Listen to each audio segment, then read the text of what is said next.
lehet, hogy nem jól... Jól teszed. Igen? Hogy? Érted? A születésünktől fogva az élmények, nyilván mozgásbeli élmények, ezek...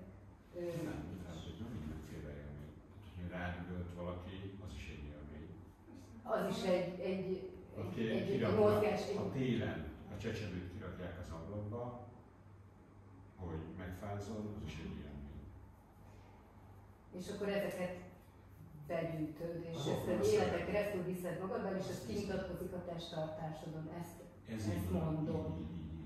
Nagyon Abszolút. érdekes. Abszolút, ez ott van a testtartásban, minden ilyen élmény.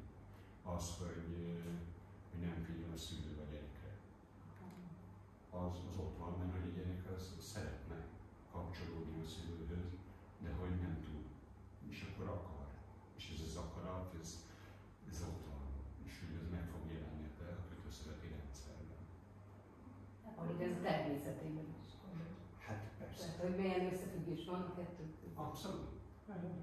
És akkor ez befolyásolja a környezetünk, hogyha nagyon demoralizáló közegben vagyunk, és sokat vagyunk abban a helytelen testtartásban, akkor ez elkezd berögzülni, és akkor... Nem kell nagyon demoralizáló helyzetben lenni. Hát, hogy Nem kell, csak hogyha nem... Ér egy élmény, az ott van. Pont. És akkor azt így visszük. És az a helyzet, hogy amikor, ahogy éljük az életünket, és ugye a testünket azt visszük, még élünk. A kötőszületi rendszer az változik. Folyamatosan változik. De az, hogy milyen irányban változik, az attól függ, hogy mit csinálsz vele.